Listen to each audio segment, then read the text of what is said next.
uh, in this meeting I have not met before. Also in the meeting for Compass Group is Dan Newhall, who's working on this. He's working on the study with me also, and he is controlling the presentation. So today, over the past few months, Dan and I have been working on the study. The basis of the study so far has been, we've gone to the COA, measured and drawn the existing building, studied the existing facility, and we met with some members of the board of the COA board, to discuss their program and their needs. So what you see on this first slide is the aerial view of the COA. You can see where the current septic system is located. We've made note of that. So go ahead, Dan, we can skip ahead. So this slide is really shows the assessed value. This is from online. They have the buildings assessed at $227,500. This is important when you are doing a code analysis of a building, especially with accessibility issues with the Mass Architectural Access Board. What's important is the value of the structure and not of the land, just the structure in itself, which is highlighted in red in this slide at $220,500. Go ahead, Dan. So here's the, we measured and drew the existing lower level floor plan. It currently stands at 2,196 gross square feet. That's including the new cooler freezer. And without the new cooler freezer connector and freezer itself, it's 2,084 square feet. This building was constructed out of 3 modular units. You can see the column lines cutting down the center of the building, and then it intersects to make a T of columns, which makes the hall a bit, these closely spaced columns makes it difficult to meet in this hall and set up tables sometimes. The reason being that it was modular pieces put together. So the building has a proper vestibule, which serves as an airlock, and it is accessible, which enters directly into the main hall. On this level, there are 2 toilet rooms currently listed as unisex. One of them meets handicap code, one of them doesn't. The one on the left does not, because of the proximity of the wall in front of the door when you're exiting and entering. The one on the right, as it's shown on the screen right now, does meet it. There's also a room that would have the proportions of an office downstairs, a door leading into the stair that would get you upstairs.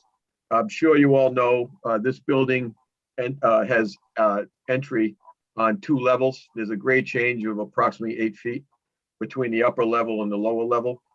We'll refer to the 2 levels as upper and lower for the purpose of this meeting. There's a kitchen on this level, which you can see that it's an existing kitchen. We won't get too much into that today as we go through. And the recently added freezer cooler with the connector. This space is currently heated with through the wall propane units with actual combustion at the units. And the building does have some window air conditioners. So let's skip to the upper level. Here's the upper level standing at 1,924 gross square feet. So the building total is 4,120 gross square feet all in. This upper level is admin and business offices. Also a large, a good sized recreation room where currently there's a billiards table that also serves as a meeting table and some other functions. I've had some meetings in there in the past. An office that is about 13 by 13 that is currently used for food storage for them to run their food pantry out of. A large office, another office, and a reception area where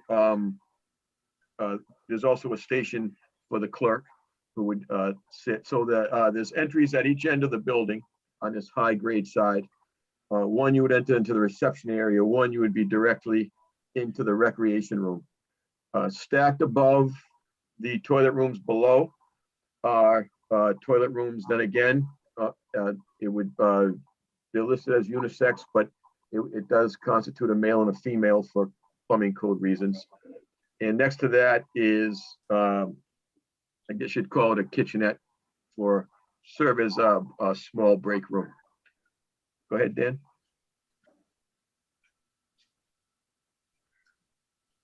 This is the existing elevations as it is today that you could see up top. That's the northeast elevation, which you would consider the main entry for the lower level that would enter into the hall. To the right, to the left, you can see the new freezer cooler with a connector. And on the bottom of the page is the existing southwest elevation, which would be the two entries to the upper level, which on the left would be the entrance into the recreation room. The right would be the entrance into reception. Go ahead, Dan. These are the two side elevations. The existing southeast, which has the freezer cooler shown on it. You can see the grade change and the retaining wall, which was slid back for the freezer cooler project. And the existing northwest on the other side, which you can see the door that goes into the hall, providing another means of egress out of that space. Go ahead, Dan. So on February 23rd, I met with several members of the Council on Aging Board and the building official, Jeff Chandler, and we discussed their program, how it functioned, and how things were organized and what might be lacking. This table sums up their program. On the left, you can see what we call the existing space. The first column is the existing space. On the lower level, we have the hall, which is 1,069 square feet. The kitchen, which is 302 square feet. What we're calling the office is 110 square feet. The vestibule that you enter into is 107, and two toilet rooms, one at 47 and one at 56. That's a subtotal of 1,691. Now that wouldn't match the number yet before, because this doesn't take into account the stairway, wall thicknesses and things like that. That will be put in by the grossing factor below. On the upper level of the existing, there's the recreation room, which is 474 square feet. The food storage room, which is 180 square feet. Office 1, 275. Office 2, 169. Office 3, 89. The reception area is 117. Two toilet rooms, both at 63, and another storage area over by the recreation room at 17. So I'm gonna have, I can read this other side on another screen.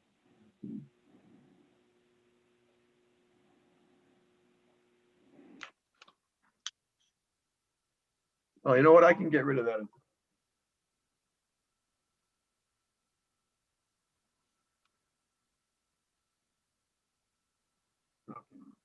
All I could see with you people blocking this column.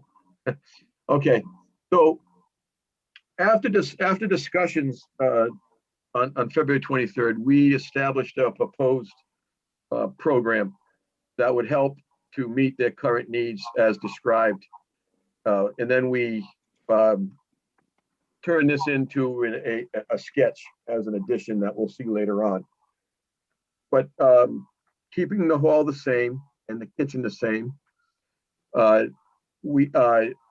when you add space onto the building, you can see as we go through this program, we had to do a plumbing fixture count according to code, according to 248 CMR, which is the plumbing code in Massachusetts.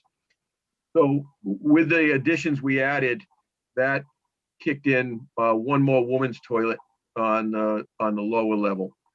So that's that one you're seeing at 47. So what we did is we kept the one that didn't make handicap code or Mass AAB code as just a woman's toilet, and then we added another handicap because they don't all have to be handicapped. So that would bring that into compliance. The storage room remains. Now we added a gathering function or a day room, a flexible room that would just add more gathering space at 527 square feet. We added an area we're calling food pantry at 348 on that lower level. This would be to run the food pantry out of, more storage and better distribution to the people. Then if we were to do a project that is 30% of the existing total value of the structure and or greater than $100,000, it would have to come into full handicap compliance. So in this program, we put an elevator, machine room, and an elevator, a lobby, and a vestibule. So that's what those two items are with an elevator added. So the new subtotal of the lower level would be 2,738. We did draw this, and we'll see it later on. It will be a little more easier to understand. So on the upper level, we got the recreation room and we expanded it. We added a private consult room. What became evident in speaking with the board members is that there is a lack of private meeting space. And not just meeting space, but also if they're having, offering certain services such as a podiatrist or someone to discuss taxes and anything like that, a more private room that would be easily accessible off of that upper level. A break room or a meeting room. This would be a room that would be set up with tables and chairs that you could either take a break there at lunchtime or you could conduct a meeting. Would have that double use because as of right now, the break / kitchen room does not meet that need. That's the same storage area. Office 1, 2, and 3. So we kept 3 offices. However, we replaced one and we made it larger. That's what's going on there. And we actually made 2 larger. Upstairs, even with the additions, there is no need for any additional toilet rooms. And they both met MAAB regulations, 521 CMR. So those remained at 63 square feet. We improved the reception waiting room, which is not functioning properly right now. So if people are coming in and have to wait and or be greeted, it's too tight in that reception area. It being shared with a clerk's desk behind that half wall. So we made that larger and came up with a solution for that. And that last item, vestibules, is I added vestibules at the 2 entries as an airlock so that you don't open the door and you draw a negative or a positive pressure through the whole building on a cold day. That would be a double door vestibule. So the subtotal of the upper level and the proposed space, 2,282, with a net square foot of the total net square footage, adding the 2 up, 5,020. And there's that grossing factor. This is wall thicknesses, stairways, things like that. The grossing factor is at about 30%. And that's the total gross proposed area to solve some of the deficiencies. We came up at 6,709 square feet. So it would go from, in our sketch, it goes from 4,120 to 6,709. Is that clear enough? And does anyone have any questions before we move off this sheet? Yeah, I have a quick question. So there are entrances on both levels from the parking lot. Yes. Right? So that we still have to, if we spend over the required amount of money for upgrades, we still have to do the handicap accessible and put an elevator in, even though technically, you can get to both levels? That's a great question. That's an age-old question asked on every project like this. The answer is unequivocally yes. 521 is very clear on that. So you do not need an elevator on a building that's accessed on two separate levels if it's two completely different functions. Then if there is an interior stair in the building, that automatically kicks in the elevator no matter what. So due to the fact that the building has an interior stair and it is not a separate function, you need the elevator. All right, yeah, that's what I figured. I just wanted to put that out there because I've heard people say that before. Maybe we won't have to have an elevator because of that, and just appreciate you clearing that up. Thank you. Right. Okay. So if that's the only question, we'll go to the next slide.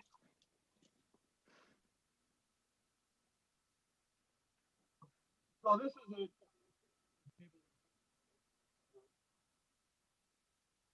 I'm just trying to,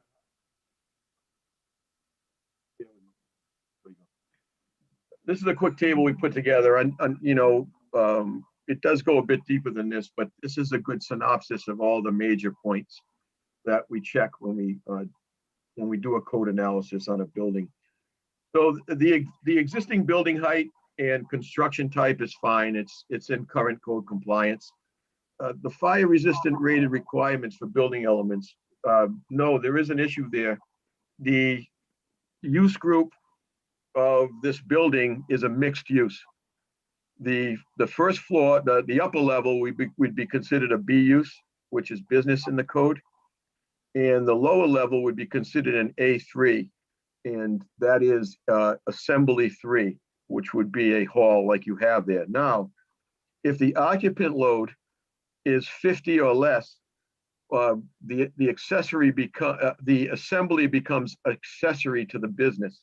But we're coming up with an occupant load of more than 50, so that it would, especially with the additions, that would make it two distinct use groups: B business upstairs, upper level, and A3 assembly lower level.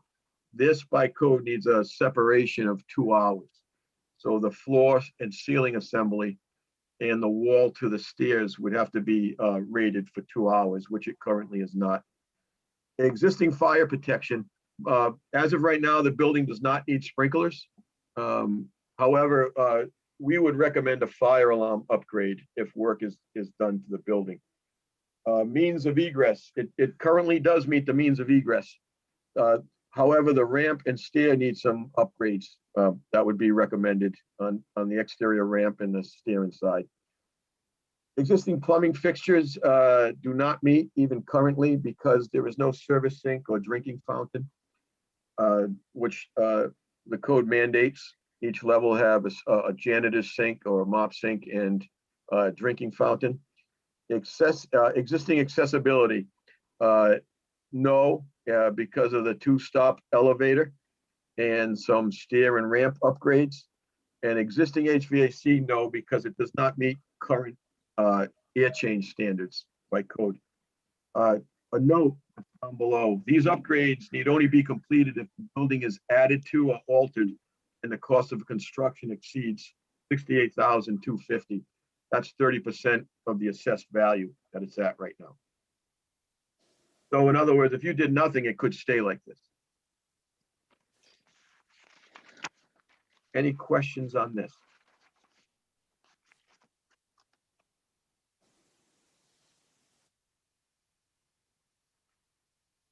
Okay, go ahead, Dan.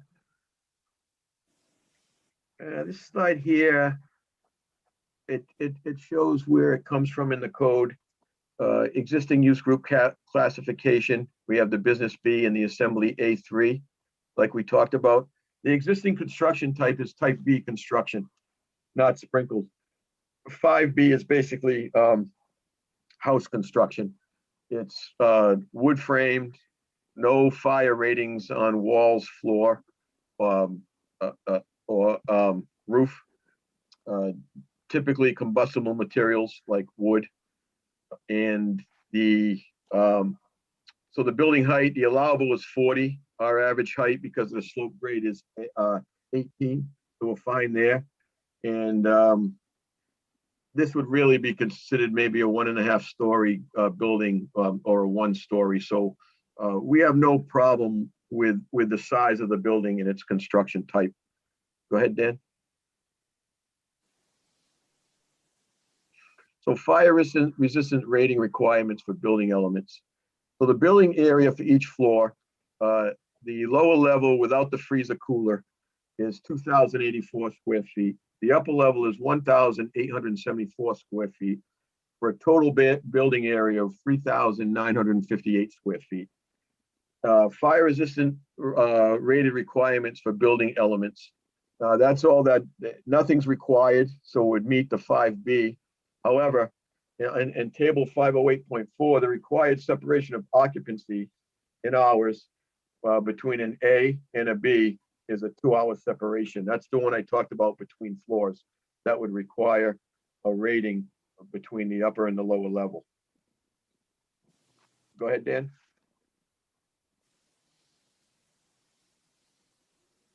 So fire protection. So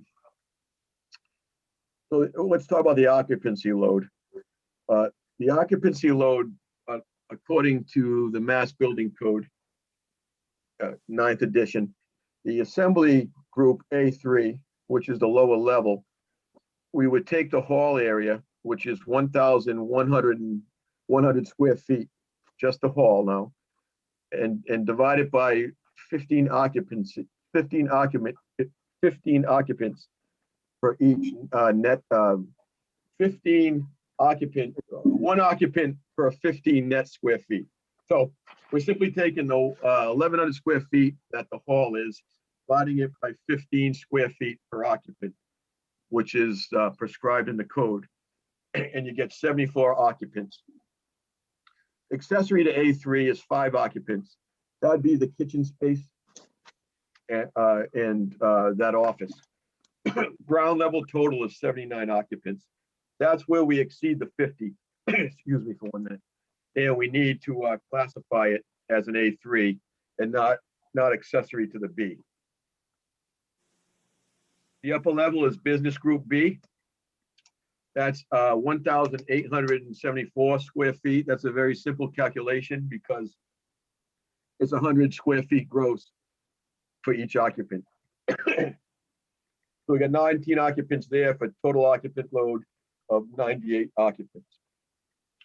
By the way the code comes up with that 15 square foot net, that's usually for areas where tables and chairs can be set up, but they are not fixed, which is clearly what we have there. Excuse me. Existing fire protection, there is no existing sprinkler system. For this, we have to go into Mass General Law, section 26G. Automatic sprinkler systems required for buildings and structures totaling more than 7,500 gross square feet.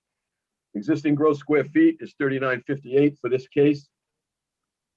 Well under the 7,500.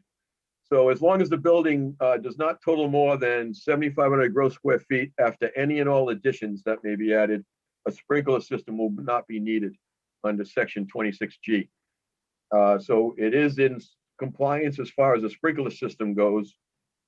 But again, even if it's not sprinkled, a fire alarm upgrade is certainly recommended. Go ahead, Dan. So existing means of egress. So you then take your occupant load and then you can go into the means of egress to see if your doors are big enough and if the travel distances are okay. In all cases here, without getting too much into it, it passes no problem. You can see that for the even with all 98 occupants going out 1 door at one time, it would have to be 29.4 inches. And the only problem we come up with is that the existing stairwell should be a minimum of 44 inches, although we could probably get around that with an exception. The stairwell is a little bit shy on the width. However, the stairwell is not part of the egress system. That's why I'm not too concerned about the stairwell. The building meets egress without the stair because you have 2 means of egress out of each, the upper and the lower level, without having to use a stair. So I'm not too concerned with that. Again, we clearly meet the width of the doors, common path of egress travel. In a business occupancy B, common path of travel is distance, that's different than total distance traveled. You have to check two things on egress. You have to check the total distance traveled before somebody's either out of the building or into the next level of separation and safety. So that one's pretty simple to check. It's without a sprinkler system, you can go 200, they can travel a max of 200 feet, and we're clearly under that everywhere. Where it gets a little where it gets a little tricky to check is called the common path of egress travel. That's the maximum distance an occupant is allowed to travel before he or she has two concise and specific ways to get out. So you can only travel in the B occupancy without a sprinkler system. You can only travel 100 feet before you have to provide two ways for the occupant to get out. And on that second level, the maximum common path of travel is 22 feet, well under the 100 feet. So we're good there. And then on the travel distance, the total travel distance, 100 feet, 200 feet, excuse me, is for the total. And the longest travel distance for an occupant on that upper level is 76 feet. Again, well under the 200. So the upper level is in compliance. Go ahead, Dan. Down on the A3, I don't need to run through the size, the width of the doors and corridors, because again, we're fine with that. And then the common path of egress travel now is down to 75 feet, but the maximum distance an occupant has to travel in that building on the lower level is only 26 feet, well under the 75 feet. And the exit access travel distance, the total distance is again 200 feet for a non-sprinkled building. And the maximum distance traveled is only 78. So yes, it is in compliance with means of egress. So existing plumbing fixture count. We're not going to go through this whole table, but what this table does is you then take your occupancy load and go into CMR 248, which is the Massachusetts plumbing code, table 1010, and it tells you how many fixtures you need per occupants. For example, water closets, also known as toilets. You can see that female, you need 1 per 20. So that we're on the business level now, we're on the upper level. You can see that 1 is required because we're only 19 occupants, if you remember. And there is 1 existing, so we're okay. The male rest toilet room does not need, you can have more occupants per that. So again, we're good at 1. Urinals, once you get over a certain point, you're allowed to substitute male toilets for urinals. In this case, it's not applicable. And lavs, sinks, 1's required and 1 is giving.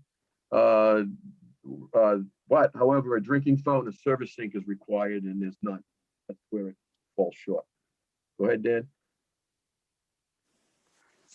So I think there's so this should say the heading is assembly A3, but below that should also say assembly, and that's where the design load, the occupant load is 79 occupants. So you're allowed to split that down the middle between male and females. So on a water closet, we need 1 per 50 for the female, and 1 we have that. We need 1 per male. We have that. We don't need to have a urinal. And then the labs, we need 1 per 200 in each case. We have that. Again, no drinking fountain or service sink. So this should be added in a renovation. But other than the service sink and the drinking fountain, the number of toilets is currently in compliance.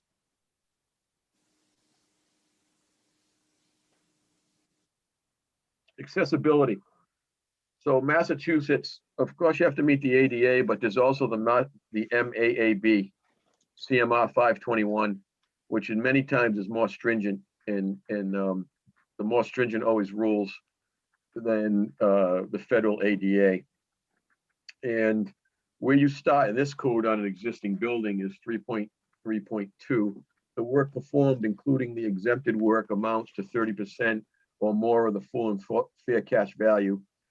There are different ways where you can come about at the full and fair cash value, described in 5.38 of the building. The entire building is required to comply with 521 CMR. It always starts at the assessed value. And if you think that that is way off, there are some means to go to their board and agree on a fair assessed value. But for today's conversation, we can use the assessed value. Where the cost of constructing an addition to a building amounts to 30% or more of the full and fair cash value of the existing building, both the addition and the existing building must be fully accessible. So that's where you get kicked in to bringing the whole building up to code if you spend more than 30%. Now, this next number that I'm going to mention to you is totally in flux right now. The construction market is upside down and on its head. None of our templates are currently working for estimating right now because of the current environment of materials. What I did is I researched some newly completed COAs, and I also did some basic calculations. And if you're going to plan a public project for a COA, that right now the square foot prices, believe it or not, are coming in between $450 and $500 a square foot for publicly bid construction. So we came up with an area of 2,820 square feet that would be added in the project, which we'll show you in the drawing, which would then yield a project cost. Let me take a minute to make a distinction between construction and project. So a project has two types of costs. It has hard costs and soft costs. The hard costs are basically the construction. The soft costs are anything else that would go into that. Architectural engineering, legal fees, insurances, things like that. So while the construction cost would be less, that is what communities are planning for right now per square foot. The value of the existing building, if we were to use the assessed value, we would only have $68,250 to spend. So regardless of where the addition cost lands, I can almost guarantee you there would be more than $68,250 spent. So right now, that $500 per square foot, really just, you got to bear with me on that one. And in the next month, I have to really study that. And we're going to have to break this apart to come up with a more accurate price. They're just all over the place. And a lot of our software is way off right now. So, but the important number there is that 68,250, which we know we would exceed. And by the way, in that cost above that 1,410,000, a two-stop elevator on a public project right now with the elevator shaft, the elevator itself, and the electrical in the pit and the foundation would be just a little bit north of $200,000. So as you can see, according to MAAB, if we were to build out an additional 2,820 square feet, we would have to bring the building into full compliance for accessibility. From 521 CMR elevators, this is, we talked about this before when the question was asked by Trevor. In a multi-story building, in all multi-story buildings and facilities, each level, including mezzanine, shall be served by a passenger elevator. If more than one elevator is provided, each passenger elevator should provide with 521 CMR 28. Accessible elevators shall be on an accessible route and located within the space which it is intended to serve. Elevators are not required under the following exceptions. So why I wanted this in here is the concept of accessible route. Is you have to make sure that when somebody parks their car in the handicap spot, gets out of the car and comes into the building, you have to provide an accessible route that starts with a parking space, goes all the way into the elevator, and then into every corridor, every toilet room, everything that's used by that handicapped person. It's called the accessible route. Go ahead, Dan. So here's a proposed lower level plan where we came out 20 feet in the front of the building. If you remember that first slide, it makes the most sense to add to the front of this building. Couple of reasons. One is you got some room there to come out before you start affecting the parking lot. And in light frame construction, you're going to have the same foundation and the same roof for 2 stories. So there's going to be a lot of economies that kick in when you build 2 stories instead of 1. You'll get a better bang for your buck. So if this building was added to on the front, you would then gain space on both levels. So you can see that if you're looking at the screen to the left, this 20-foot addition, it's about 20 by 28, that gathering function day room that was mentioned in the program of the proposed. And then over to the right, it's a 27, about a 28, and again, it's 2710 and some change.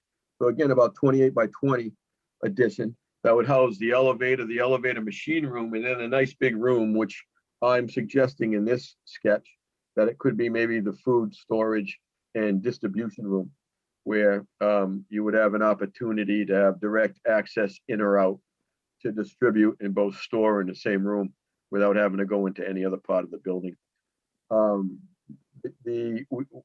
We do have a vestibule and now a small lobby area where you could get on a centrally located elevator and you could come in and get up to the 2nd floor without having to go through any of the hall or any of the other rooms.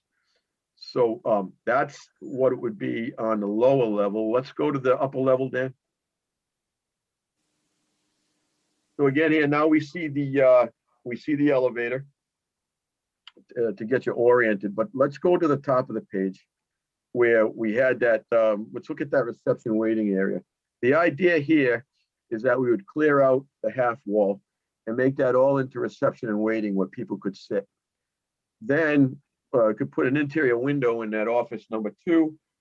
The clerk using that office could see anybody coming in and could talk to them and see what they needed, send them on their way or have them wait. The other entry, and you can see the 2 vestibules I was talking about that would act as an airlock. On the other side, you'd come in, but along that modular bearing wall, we'd put a wall there with a double door, and the recreation room would get expanded by that 20 feet. So that when you come in that door, you're not just walking directly into the recreation room. So recreation room gets bigger and now it's separated. The existing corridor would remain, the kitchenette would remain, and the office would remain in the front. The 2 toilet rooms would remain, which do meet current architectural access board standards. However, then we would do some renovations. We'd make a U-shaped, actually a 4-shaped. The corridor would be shaped like a number 4, if you look at that close. In the center of that would be a break room or a meeting room with a large table. And then on the other side, that would be the private consult room. There's 2 offices over on the side. That one of them is current. That new one's larger than the one it's replacing. And then there's another room there. It would either be it could either be another office, but right now we have 3, and I believe that's enough for my discussions. This could possibly be a computer commons room, which would maybe be a function that would be nice to offer in the future, some public computers for citizens to use. Go ahead, Dan. Oh, flip back, Dan. So you can see now the upper level, flip back one more. Let's look at the square footages down below. So the square footage on this lower level with this addition is without the freezer cooler is 3,306 gross square feet. Gross is to the outside dimensions of the building. Go ahead, Dan. Then we'll add the upper level, which is 3,291 gross square feet. We'd get a total building gross of 6,709 square feet, which is under the 7,500 requiring sprinklers. Go ahead, Dan.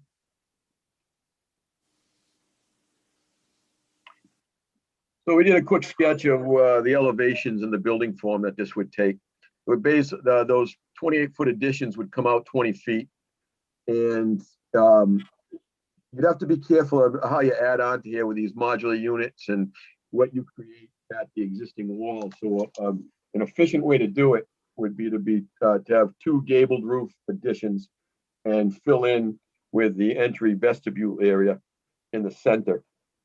And you could see how that would look at the on that front proposed northeast floor plan. If this ever was carried forward, I would suggest defining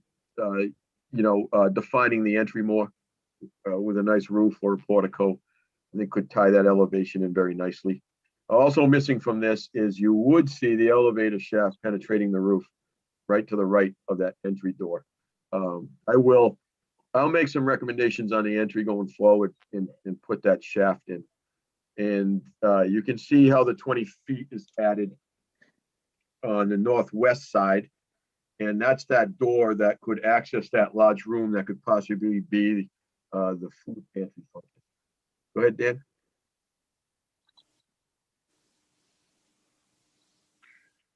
So we then looked at where a new COA would possibly go if they did a new building, which from our program studies would be in the range of about 7,000 square feet. We took that 6,000 and change and just rounded it off.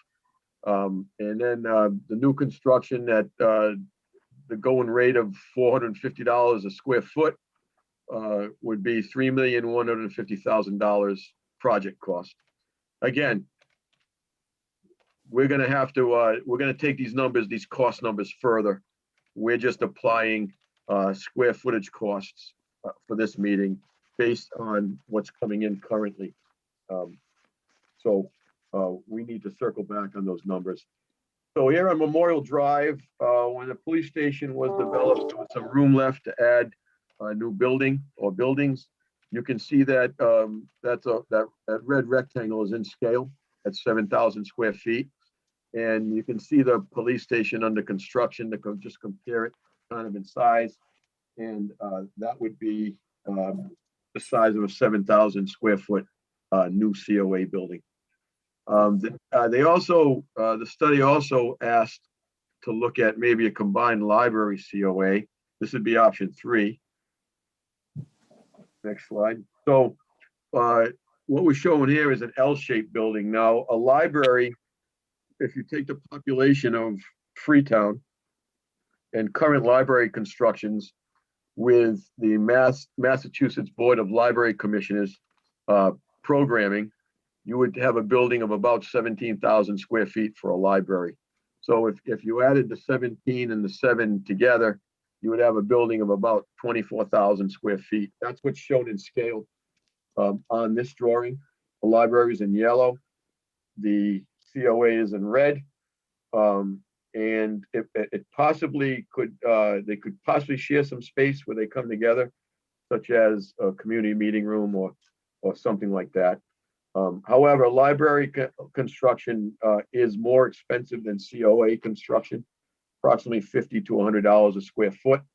But a 24,000 square foot building by square foot cost of what we're seeing today, publicly bid, would cost $12 million.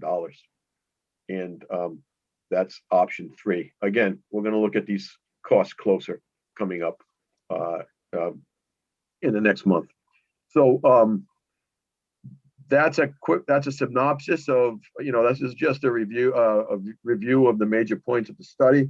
I'll open it up to questions or comments now from anybody who wants to ask one or comment. I have a couple of questions.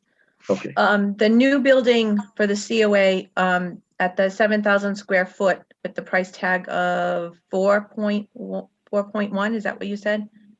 No, go back there.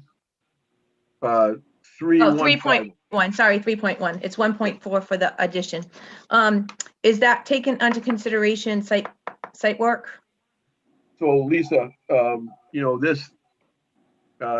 that's where you got to watch what's going on.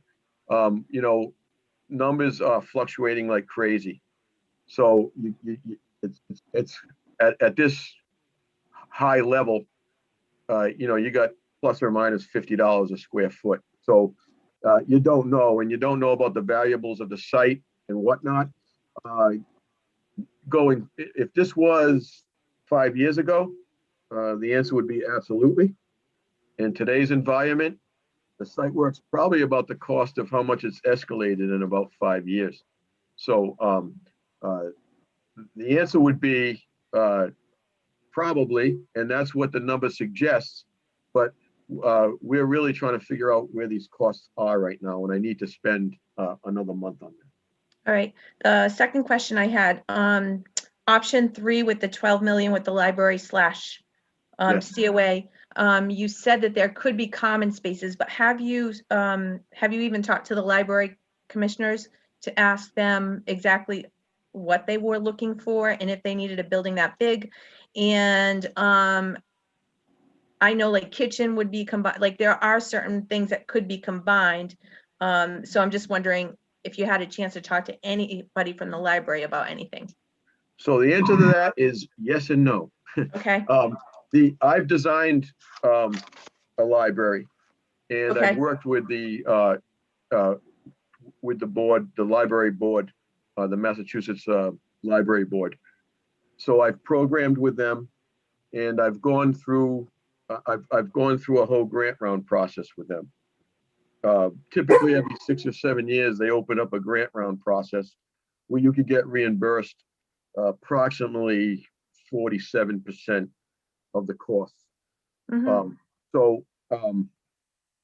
I use my knowledge on the programming to come up with the size of the library based on population and what they look for today in the programming. And they also do not get too excited about shared buildings. Like for instance, a town hall and a library, they have done some. It's not their favorite. And when you go into a grant round, you get ranked. So say 20 towns submit the grant round. If the first few always get granted on pure need. For example, the grant round I was involved with, one of Dartmouth's branch libraries was getting taken out by the rerouting of a road. So they get put to number 1 automatically. Now, they're not, I don't, and this is just my opinion and my dealings with them. I'm not speaking for them. I just don't think they're they don't get too excited about sharing a space. That's been my experience. And my experience right now is that the funding is way out. And I heard they were going to open up another grant round. They're saying the funding could be 10+ years out, even if you get accepted. Now, God bless you. Whoever's sneezing, God bless you. that was me. Can we go back to the option 3 for a second, please? I just wanted to see what the difference in the building costs were. So that's a total. Do you know what is just for the library? The 17,000 times the 500? Yeah, it would be pretty close to that. A little, probably, maybe a little bit less than that, but I can't tell you how costs have changed over the last 6 months. So, but yes, libraries are more expensive than COAs to build per square foot traditionally. Okay, and can you just go to option number 1 for a second on the bottom floor, please?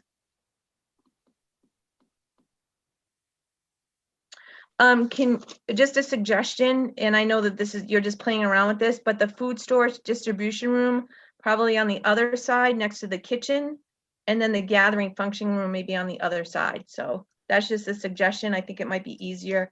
But anyway, Okay. that's it for right now. Thank you. Yeah, I have a comment. I'm on the library planning committee, and we've looked into this before, and we've been rated number 1 because neither of our libraries are accessible, and neither of our libraries have appropriate plumbing facilities, and neither of them are very large. And when we've gone to the state and talked to them, they would say that we were number 1 would be number 1 in that part of the list. Also, I believe that they'll give waivers on the size. I believe that when Lakeville built their library, they wanted them to be this size, but they agreed to 12,000 square feet. And I think that given where libraries are going, well, they'll have fewer needs for shelving and books and more needs for audiovisual stuff and computers. I think we wouldn't have to be 17,000 square feet. I would guess more like 12,000 square feet. And also, we have talked to them about joint buildings, and like you say, they're not excited about it, but they have approved combination COA libraries in Massachusetts. So I just wanted to make those comments. Sure, and I agree with everything you said. I just need some starting point on this report. Mhm. This is not a study to design a library per se. It's just that's where you would start with the square footage. And like you said, yes, waivers. And yes, you could get a smaller program approved, but that would be part of the design process and not a given either. But I agree with everything you said. Thank you. I have a quick question.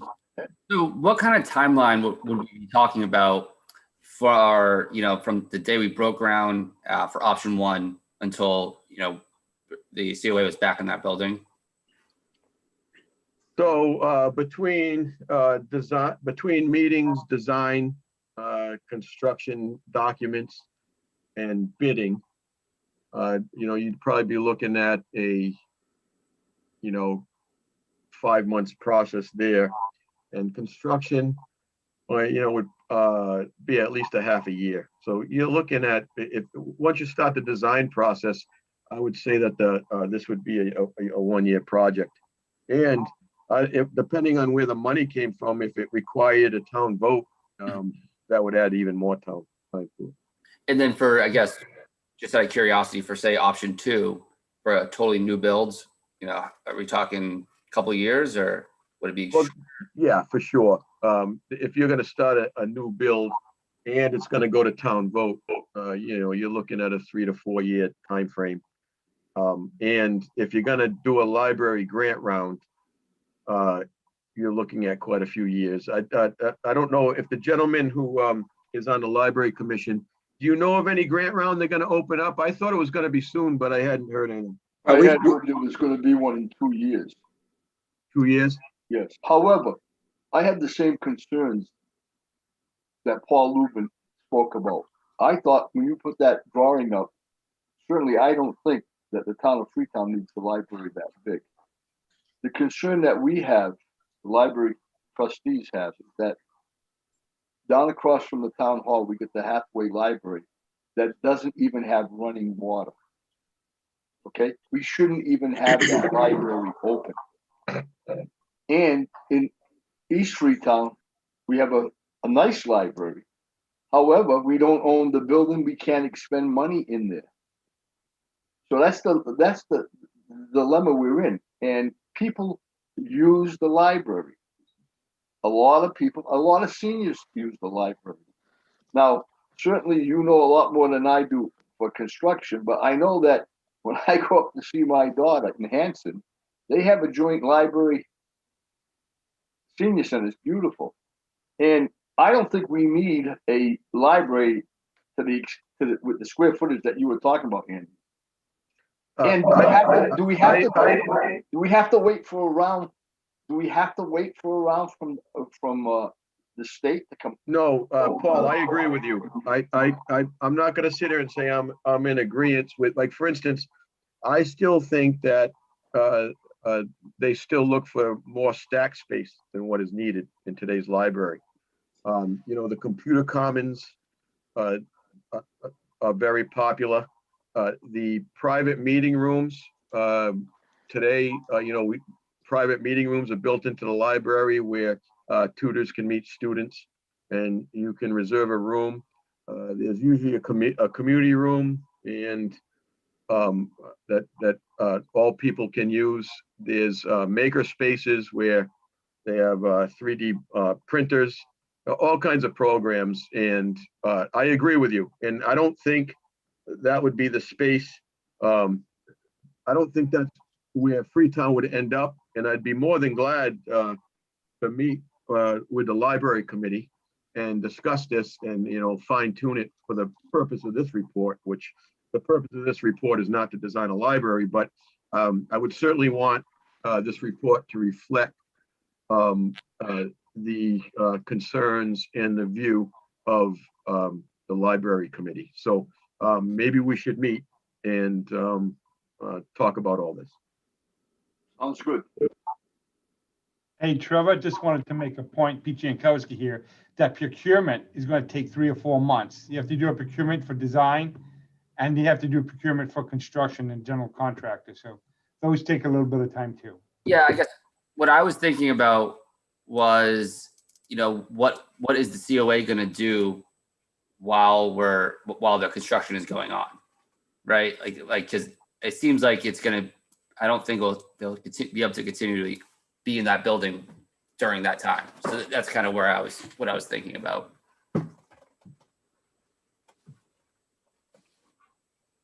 That would be a decision that would have to be made. I think they could certainly be in it for some of it, but not all of it. Yeah.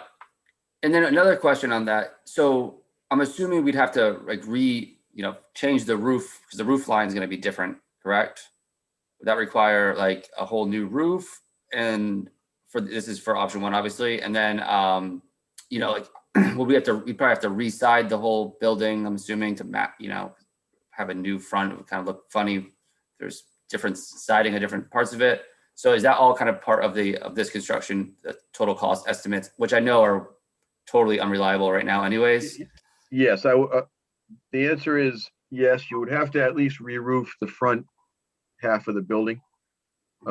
The opportunity in the scheme we showed you, the roof could remain on the back half, the high side. And with those kind of numbers, you should be able to get all that.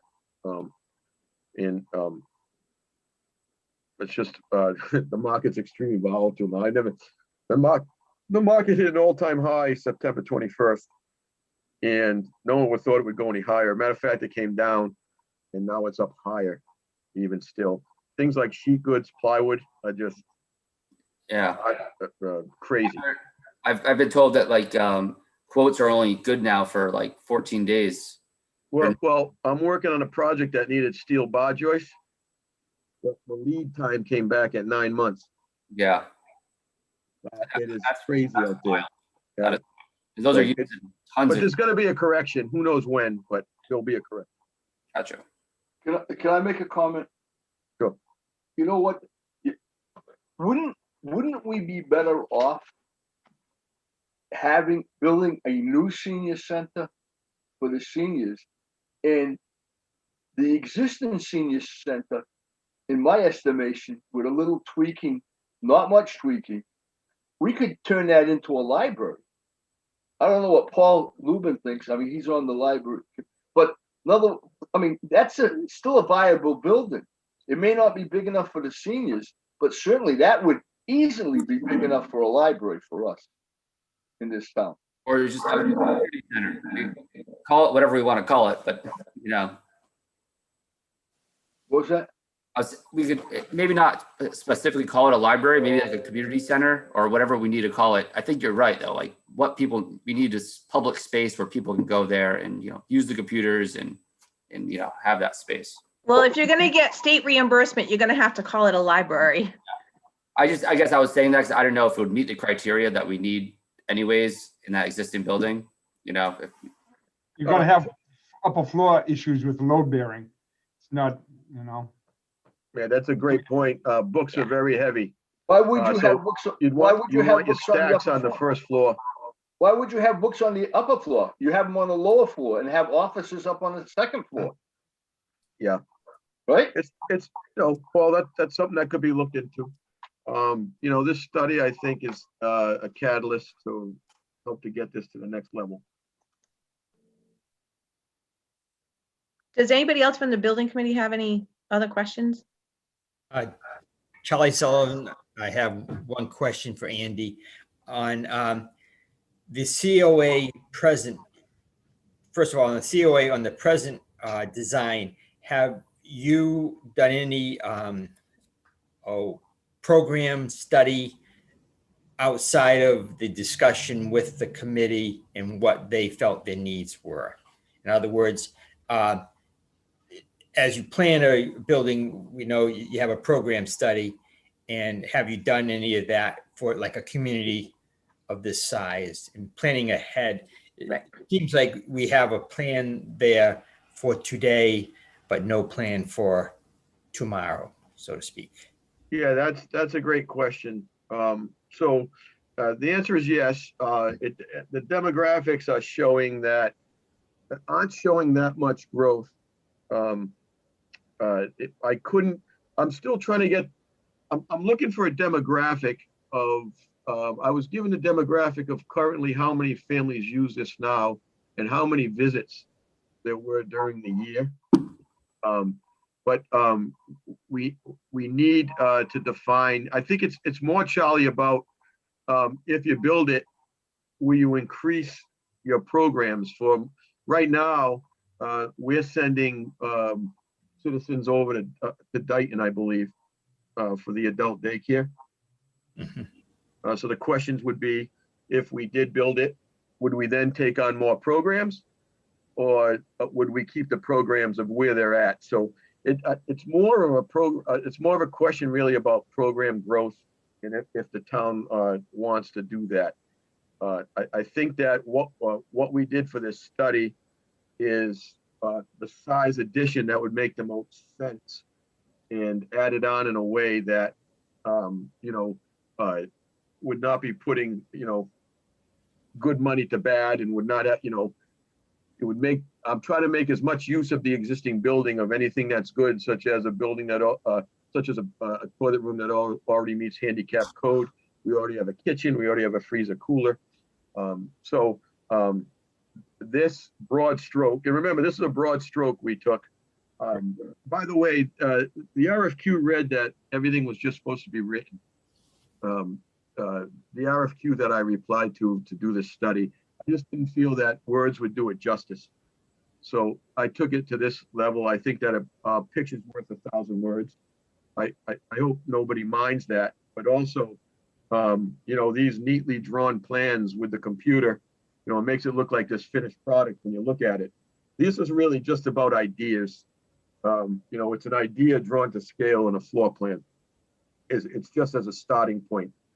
Now, I would like, I was expecting to meet with more committees and boards, and that hasn't happened.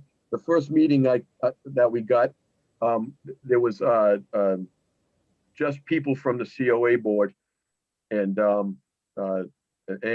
Jeff Chandler, the building official, was there. I'm open to meeting with more boards and making sure that we are planning, we should have at least a 50-year plan.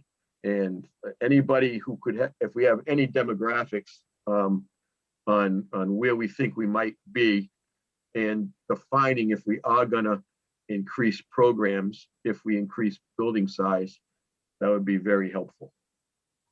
So Andy, I can check with Serpad for demographics. I'll look at them right away. Also, I think that the building committee is going to have a meeting and go over all these options, and also some of the other discussions that we've had. The schools, the police station, they're all built out for the future, like Charlie had indicated. So, and their 50-year plans. So, if we go with option number one, there's probably very little to go back to the well for. I think that's only going to take a hit one time. So I think we have to be careful and look at all the options. But I would recommend that invite you to the building committee meeting in the future, probably within the next 2 weeks. Are you guys good with that? Charlie? I'm good with it. Okay, Paul, Charlie? Yeah. Charlie? Just so you're aware, the first full week in May, I wouldn't be available. Okay, So like from May 3rd till May 12th. okay. I would welcome that opportunity. Yeah, I think that's a great idea, Andy. I think that talking about the library and everything, I just haven't heard from the COA. What are their thoughts? Well, we're sitting here kind of overwhelmed at the project. We're not dissatisfied with it. I mean, it's a very good project, but I think we really kind of got away from what we were intentionally and what we brought to town meeting last year, a year ago. Our intention was just to put a 20 foot by a 24-foot addition on. Like I said, we came with a $550,000 approach. And I would like to see, I really didn't expect this study, and I don't think we did here at all. But I mean, we're not dissatisfied with it, believe me. And if you want to go to town meeting and put in a $3 million project for the senior center, then I think that's a good idea. The Board of Selectmen should entertain that with a little more study. But it isn't what we requested and what we asked for and what we thought was going to be today. Now, with that being said, I would like to see Andy make up some sort of a study on what exactly we proposed or what we were thinking, because I don't believe he knew what we were asking for initially when he met here. Unfortunately, I couldn't make that meeting. But with that, and Andy, I'm gonna put you on the spot here, but if we just added the food storage distribution room onto this building, second floor and first floor, what does that do to this whole project? Does that put it into a lesser requirement as far as the codes go? Well, what you would have to do is, if you were going to focus on a smaller project and not trying not to kick it into full accessibility compliance, you would have to come up, get the Massachusetts Architectural Board. By the way, you can apply. You can have hearings with the MAAB up in Boston. I've gone there many times to ask for many things. Right now, all we have to go by is the assessed value, which would give you $68,000 to spend before you get kicked off into the big threshold. So you would want to get the value of the structure up. But you know as well as I do, if this building burnt down, you couldn't rebuild it for $200 and something thousand. Right. But I guess So my question was that'd be the way to attack it.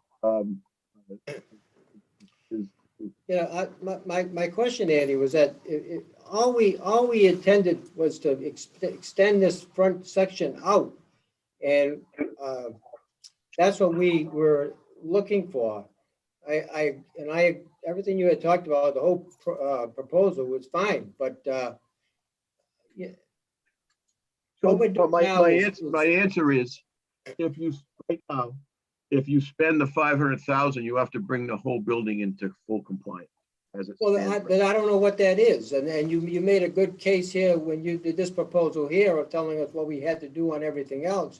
But I really did. I'm really surprised that we went this route with this here, but I'm glad we did because it's for future use, I guess, because. Wait, what? And the other thing I want to make clear, I think there was some confusion that I'm presenting the final report. I'm not, Bruce. What's that? I'm not presenting the final report today. There's I some understand. confusion about that. There's still a lot more work to do, and I need feedback, and I'm going to take it to the next level, and I'll meet with anybody and any committee. I'm more than happy to do that, and I'll take it to the next level. This is a starting point, and what this does is now I'm completely familiar with the existing building and its facilities, and somewhat familiar with what I could get out of the one meeting and what I read about the COA program. I'd like to build more on that. And, I will address any concern or any question from any committee and take it further. Well, if the Board of Selectmen wants to go forward with this project, I guess we're not gonna be upset about that, but I mean, our original intent was to get 505 to 600 additional square foot on the first floor and the second floor, so we could, distribute our services better. And we come up with this, which is fine. I'm not saying this is bad or anything like that. I think it's a good project. But again, it's not what we originally, like I don't think you asked anybody, what did we go to town meeting to try to do? And my thoughts was that you were going to take what we went to town meeting to do and tell us what we had to do to comply with the codes with that. And also and what it would cost for the build out. So we got two different animals here. We got what we would like as a council on aging and what you would like as a big project. And it depends on, I guess, how the Board of Selectmen wants to approach this. But I would like to see what it would take just to put, in your case, you got a 20 by 27, a 20 by 27 addition on the front of the building going out, maybe 20 or 24 feet out and just open space. That's it.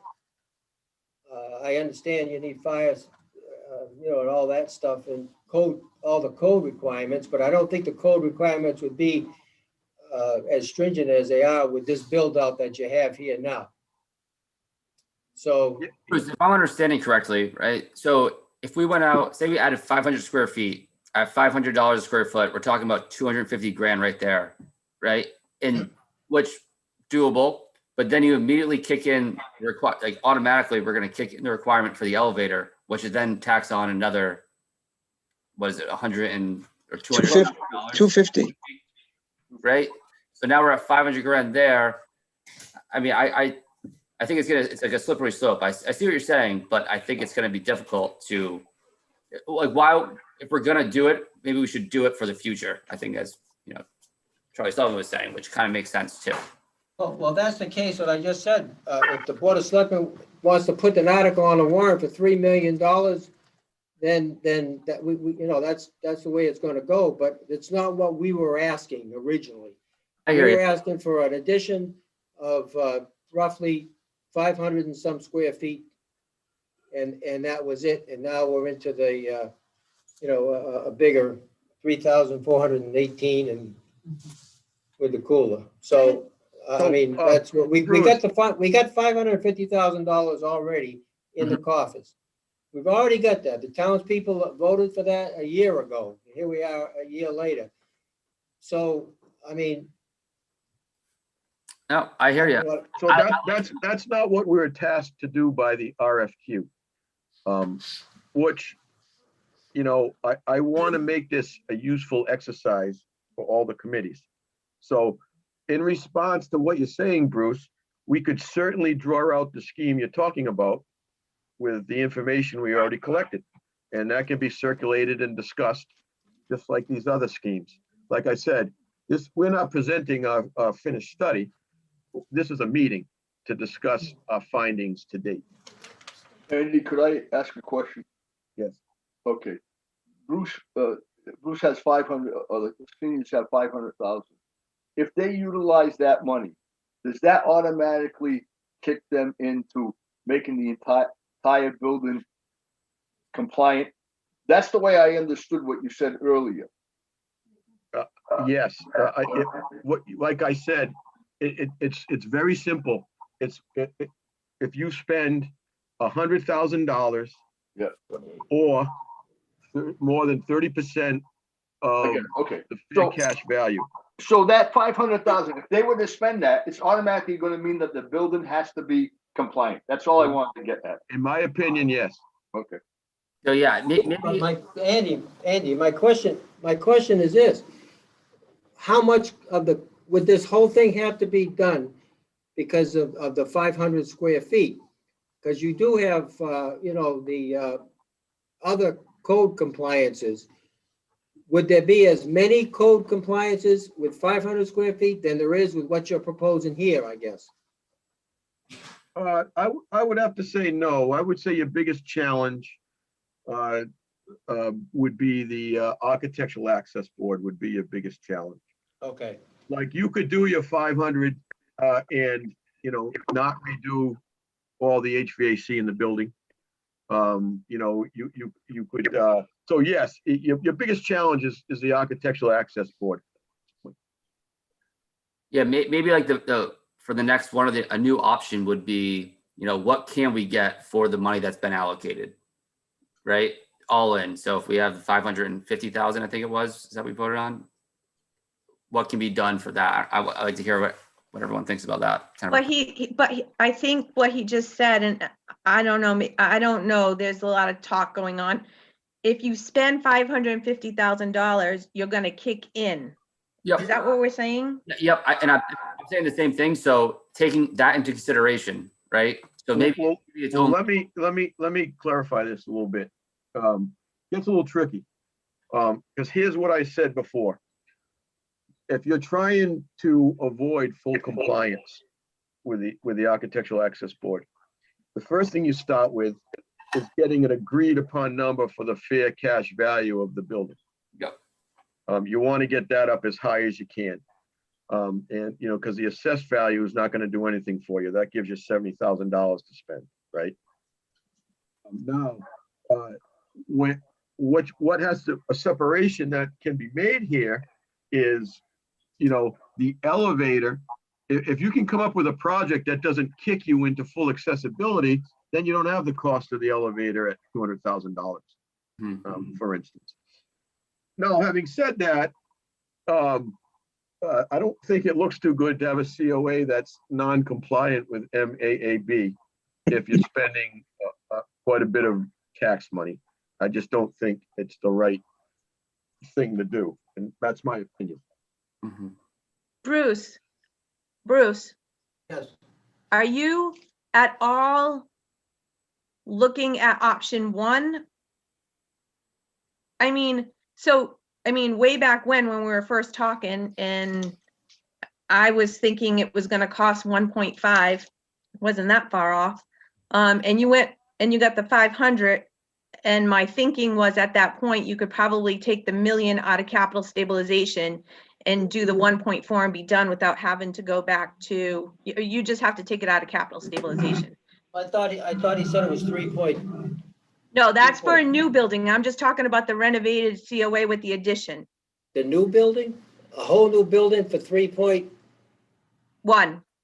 that the 3.1 is not just the renovation, the modification to the existing. Yes, so I'm asking you, so go back to option 1, please. So this option 1, right, with the kick out in the front, with the gathering room and the food storage, with all the renovations and the elevator, that's 1.4. Are you happy with that? I'm looking at this drawing here and okay. All right, I see. That's the bottom. That's the That's first the floor. bottom, and then you can go to the top. So this is what I would, and maybe we Well, can if you- have if another. you- Maybe we can Lisa. have another joint meeting, but if you guys had your meeting and go over all of this, the renovated COA with the addition, to really soak this all in and understand it, you're gonna be getting approximately, I don't want it, what's the total square footage addition? 2589 extra? Right, yeah, something like that. Okay, so you're gonna be getting another almost 2,600 square feet extra, all upgraded with the addition for 1.4. I'm just asking you if you guys could just talk about that and see. You could probably take the 1 million out of capital stabilization and be done with it. the other thing is that while it is being renovated, if it's renovated during the summer, you could probably use a Freetown Elementary School because there's no school there, and use some of the classrooms there to at least have some of your programs. That's just, I'm throwing it out there. Maybe you guys can meet and talk about it. And We've had then, this conversation before, and I don't think that any of us are objecting to that. I think that the thing is that, I want to look back at the drawing again. So you're talking about the, just the gathering function day room, the lobby area, the elevator, and the food storage. That looks like it's coming out. That's the whole front. all the front of the building. So the front of the building is going to be done, all re-sided, it looks like there's, you know, some of the handicap bathrooms are going to be increased. It looks like there's on the upstairs, there's a middle room right there. Looks like the recreation room is a little bit bigger. You have a private consult room. So you're talking The about, reception, you're not talking about doing the whole reception area. Is that all the same? all of that is included in the 1.4. Everything you see here is 1.4. Really? Everything. Well, I misunderstood that because I thought it was, I didn't realize that the 3.1 was a brand new building. Yeah, the 3.1 is a brand new building. This is everything you see, top and bottom, siding, everything for 1.4. You already have Okay, 550. You'd have to go back to town meeting for another million, take it out of capital stabilization, which is there, and then you would be done. Like, that would be what is that? I mean, I think you guys should sit down and talk about it, but I'm trying to I'm trying to understand what you're understanding. And look, you have a new vestibule, both of them, like everything upgraded. Okay. I think we'd like to get a copy of these drawings, come back to, we'll meet again next week, our next meeting, and talk about it. I think we probably would like to see this, but again, we would like, you know, again, keep in mind, what we wanted is a lot less than what you're proposing. I understand, but if you're gonna do this and you need to do it the right way, and you have to put the elevator in, it's not that much money when you look at it. 1.4 is not that much money to get what you're getting. So let me ask you this question. We don't want to lose what we have. If we go to town meeting for another $1 million, and the taxpayers and townspeople don't want to do that, wouldn't do that, we still have the $500,000 to put the addition on the front to give us more room for services. That's my question. yeah, you're not gonna lose that. It's that town meeting vote is that town meeting vote. Okay, yeah, I know. Okay, that's fine. But I just don't want to lose the 550 because I still, listen, I think we'll go along. We agree that this is a great layout for us with what we got. But the point is that if we don't get this, we don't want to lose that extra space that we got the 500. But, you know, again, with what Andy was talking about the codes, we need to know if that bump out that we want is going to trigger a lot of different things and what those costs are going to be. So I really would like to have him look at what we were proposing initially and see what that would cost, because if that's over the 550 with some of the codes that he was talking about, then we could go to town meeting for the difference, you know what I'm saying? But don't lose this. I guess I'm putting that right. Yeah, well, so a Guys, couple of I things. gotta cut out. I have a presentation for my real job. But Bruce, anytime you want to talk about it, I think you guys should talk to Andy and come up with a plan. I think the building committee needs to meet within the next 2 weeks. And Andy, I think this is an exercise that I'm very grateful that you did. This is the one thing that I think needed to be shown to everybody, what can be done and can't be done with the money that is available to the town, and spending good money and going after good things. So thank you so much. We'll be in touch. You're welcome. Two things before you go, Lisa. Thing Okay. number one is the magic number here is $100,000.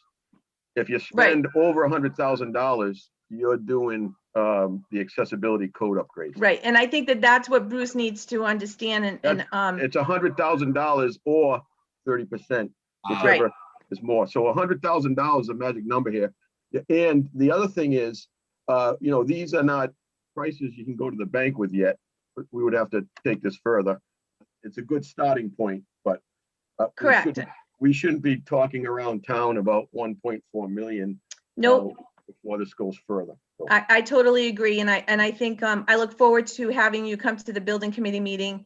And Bruce, just keep that in mind, right? That 68 to 100,000. Once you spend that, that's when it kicks in everything else. So I just want to make sure that you understood that, and that comes from Andy. Peace, everybody. Bye. Thank you. Hi, You're Lisa. welcome. Thank you. Andy, I have a question about outfitting the building. Does these estimates include furniture and stuff like that? no, these estimates do not include F&E, furniture and equipment. Could you add that on as a side piece to the estimate? Yeah, I could. But again, I'm getting a little uncomfortable here about these numbers. That wasn't the purpose of these original numbers. We're not even close enough to make a distinction of whether furniture might be included in that number or not. Nor was it a purpose of the original study.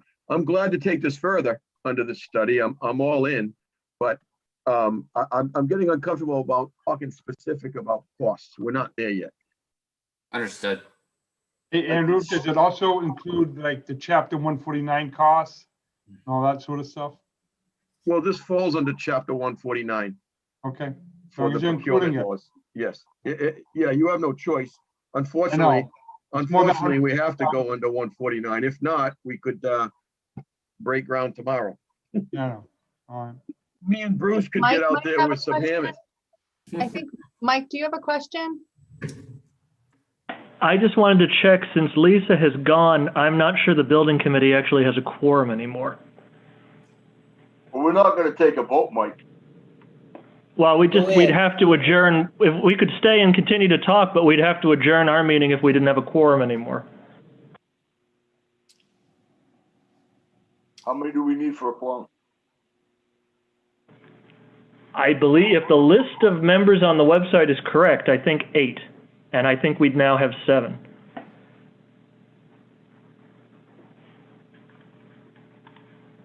I think we're pretty much done. I think we have to schedule a meeting, another meeting of the building committee anyway. Yeah, remember, this is not the end. We're not presenting our final report here. This was a meeting. to discuss where Andy, we're at. Bruce here. Hi. Can you get us a copy of this drawings, please? Yeah, absolutely. Okay, and give it to Barbara, and then we can meet and just talk about it. And maybe Sure. we'll have you, if we could have you come in and just answer some of our questions. Absolutely. That's what I was Thank you. expecting. So, yes. So Mike, if you want to adjourn the building committee meeting, you can do that.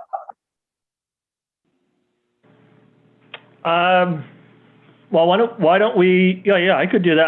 I would make a motion then that the building committee adjourn for lack of a quorum and still stay and chat, but just as Paul Sadek said, not make any decisions or anything of that nature. I'll second that. I vote aye. I'll go with aye, but I don't know how much more we have to talk about here Right. until we have more of a grounded on information. I think we've kind of beat this horse in tonight. I agree, Charlie. All right, so I'll make a motion to adjourn. I'll second the motion. All in favor? Aye. Aye. Aye. Luann, do we have to take roll call on this? I don't know how that works. Michael might be able to better answer. Oh, let's do that. Selectman Zager, Yes. Selectman Grunwald, Yes. Selectman Matthews. Yes. Perfect. All right. We're adjourned.